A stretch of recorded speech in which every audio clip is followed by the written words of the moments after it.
question. Since we didn't get to see you at Media Day last year, how are you feeling physically, and how close are we to seeing you on the court again? Physically, I'm feeling good. And the plan, everything can continue to progress, and I'll be out there. Damion, just to follow that up, when you look at what the journey has been just to get back to the point where you're in this position, how does that feel, emotionally, physically? Because we caught up with you on the videos and seeing the progression, but how has it all been mentally and emotionally to get back here? To be completely honest, it's been a journey. October 10th will be a year out of surgery. And, like I explained before, I don't know if everyone saw it, but, I initially went in for a regular meniscus injury. Come to find out it was a root tear. Then come to find out both roots were off, so it was a double posterior root repair, which is very rare surgery. Had some other stuff go on in the early part. And it was an uphill battle for a while. Fighting depression, going to see a therapist. Just didn't know if I was gonna be like the same person again, let alone the same player. So, going through that was tough, but I gotta give credit to God, my family, my wife, my kids, my mom, my support system. I've been documenting this whole thing, and it's pretty crazy to see like the jump that you could have, because from a month in, there's no way in my mind I would think I would be where I am now. 3 months ago, there's no way I would think that I would be where I am now. And it's not that like I haven't been through stuff. I've been through some shit. Like, I've torn both my ACLs before. I've had foot procedure. I broke my hand twice. Like, all before playing in the NBA. Like, I've been through it, and I'm still standing tall. And that's perseverance, that's resilience, that's faith, that's like believing that it's possible, all adding into the fact of being undrafted, which guys like me we don't get chances like that. You have to go get it. You gotta go take it. And that's really where like my mindset is. Like this year, I understand this is a very, very meaningful year for my career. And for me, it's just a matter of coming in every day, daily deposit crew, getting my work in, doing what I do, staying down, and whenever my number's called, just being ready to go out there and play. So you'll be able to be ready to go tomorrow practice-wise? Yes, sir. Okay. Damion, Callan Olsen, Arizona Sports, great to see you. With what you were saying about your mental health, can you tell us a little bit just about the growth that you've seen there, and do you just feel like a mentally stronger person after going through this process, and also like self-analyzing and seeing like therapy as an option for you? Yeah, I think there's times where like we as males, especially black males in this society, feel like therapy like isn't a way. We go to the barbershop, that's therapy. We listen to music, that's therapy. We play sports, that's therapy. But like, there's ways of getting out of your own mind and getting out of your own head that are needed and should be encouraged. And talking about myself, the first time I ever had a surgery, I went to therapy. Cool, and then I come back and I'm playing, but now it's bigger than me. I got a wife, I got 2 kids. Like, I can't afford to not be in the right spaces, like not be good, because there's other people that are counting on me. And knowing what this game has done for me allowed me to be, you know, have success in this game. It's like I can't quit. And I had so many thoughts about it. Rehab wasn't going well. Is this it? But I can't. Like, I've never been a quitter. One of my favorite quotes, my college coach, Bruiser Flint, would say every year, it was on the wall, I got it tatted on my arm. It says, the pressure is not to perform, the pressure is to prepare. And that thing's like stuck with me. It's like, no matter what happens out there, the lights shine bright, all this shit, it's great, it's cool, but like, it's what's done in the dark. If you make sure everything that you do when the lights aren't showing, your family life, everything's good at home, everything's good, then like, when that moment comes and you get the interview and you get all the praise and the glory, it wasn't that shot that made it. It was everything that was done beforehand, that preparation that allowed you to get there. So I know I'm kind of going off on a tangent, but that's where my mind is, and you know, I feel like therapy has helped me with that. Clarity has helped me with that, and just understanding like what matters. That yes, I play basketball, and I'd love to play professionally for the next 5-6 years.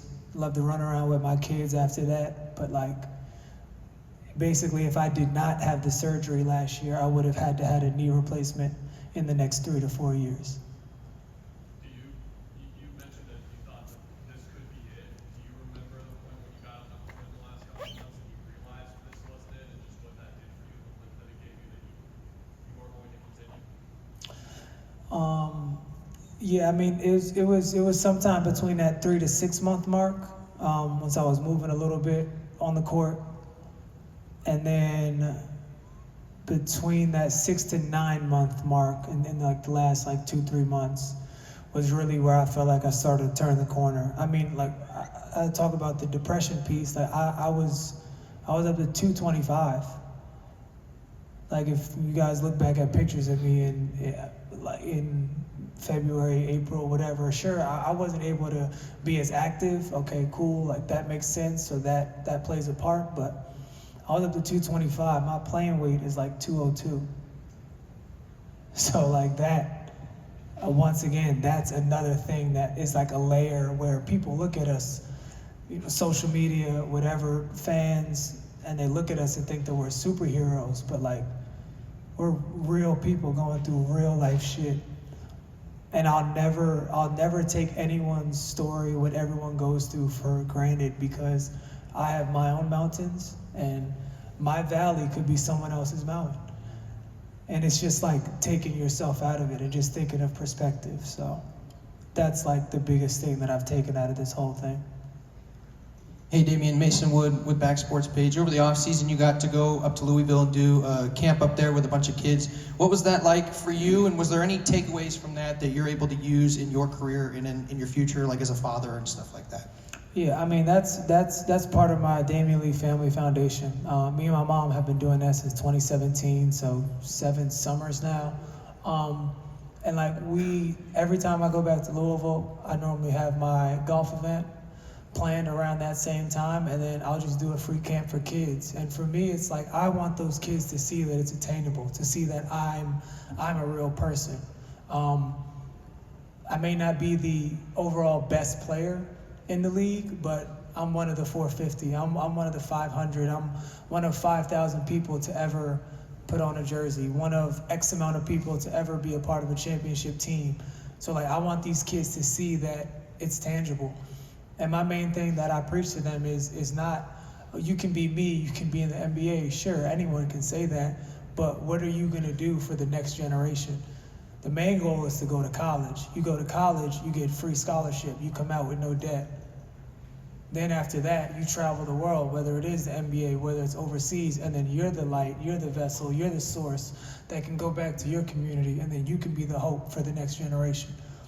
That's what I feel like life is about. That's what legacy is. Legacy is how do you affect the next generation in a positive way so that they can then affect the next generation. I feel like in this day and age society, there's too much BS that's lost. There's too much stuff where it's me, me, me. Ever since COVID, people just care about me. Why not care about the next man, care about the next woman? Care about mothers or people that can't have kids, people that want to do IVF, people like, why not care about them? Why not care about the positivity that we can bring amongst, the generations that are coming behind us? Because that shit matters. We were all raised, we all had people to thank, to look up to, that were positive impacts on us. So why not do that for the next generation? I'm not saying it's the easiest thing, but it's just it's a small gesture that we all could do, especially people of prominence, people of light, people of positivity, people in this stature. It's honestly, it's low-hanging fruit. We'll go final two. Hi, Damion, Shayla Krim, Threefold News. We're so glad that you're back. We're so excited to see you play this year. One thing that I've noticed with you is you've just always been supportive of Mercury and coming and doing photography and showing up for your team. And it's been a really big impact on the fans just to have your presence around. How has your photography helped you through this time? Because it's been so impactful for people to just see you being here, even without us knowing what you were going through. Yeah. I was having a conversation earlier about it. It's like the beauty of photography in my eyes is that you can make memories in a moment. And you can like freeze time as it is, and you're able to tell a story in that. And they say pictures, can say 1,000 words, but you're able to tell a story in real time. And I think for me, my biggest thing is I know when I'm in between those lines. Like, I don't have the biggest ego, but like I feel like I belong. When I have the jersey on, I feel like I belong. In my mind, I know I belong. But when I don't have the jersey on, I'm just as normal as everyone else. I have my hobbies. I like listening to Casey Musgraves, to Adele, to Kendrick, to J. Cole. Like, I love music, I love art, I love sports. But like when I'm not in this jersey, I try to live life as, some would say a regular person, because I know that this is a moment. And I'd love for this moment to last as long as it can, but eventually the ball's gonna stop bouncing. So I have to enjoy it in the times that I can, but when I'm not on the court, I'm chilling. I'm hanging. Sometimes it still weirds me out. I'll tell y'all this, we were in Paris at the Olympics, and we were there for probably like 5 days. There were at least, I'm not even lying, me, my wife, Callie and Seth, basically like we're road dogs. We went everywhere together. There were at least like 10 people every day in Paris, my first time in Europe, coming up and telling me like, hey man, we miss you, hope you get healthy, good luck this year. Man, I remember your game-winning shot versus the Mavericks. I remember your game-winning shot when you were in Golden State. And for me, I'm like, we're literally halfway across the world, and these random people are coming up to me. Like, that sparked another thing of like understanding what my impact is. Cause sure, in the States, it's what have you done for me lately? You make a shot, you go 4 for 9, you're the greatest shooter ever. You go 2 for 10, you suck. We want to trade you. The fans, the people on social media want to trade you. But like, where's the human interaction? Where's like the understanding of what it took to get to where you are? I heard there's a lyric, Big Sean said it. It was like, people talk down on us that never got up here. And it's like, that's where American society is.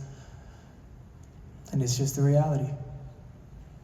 Doug Franz Unplugged, thanks for opening up. You said a little bit ago when you were talking about family, you said, now people are counting on me. And you mentioned your wife and your kids. Is that extra motivation, or does it scare the hell out of you that other people are counting on you like that? I think it's motivation because I see myself in them, and I would be a fool if I quit on them, because I see myself in them. I see the stuff that my wife goes through, I can, associate with that. I literally see myself in my children, in their features, in how they act. So it's like, for sure it's motivation. I mean, I already have enough internal motivation that when it comes to the external motivation, there's very few things that get me going, and family is one. And it's just knowing that, like, no matter what, I mean, even this entire journey back, we've been documenting it. And originally it was going to be a documentary going into the season last year, but now it's a comeback documentary. My kids are 2 and 1. We're going to break it up, put it in however many part series, and they'll be able to see the growth, not even of just them in the videos, but see the growth of me, the things that I've had to go through, so that they know that anything's possible.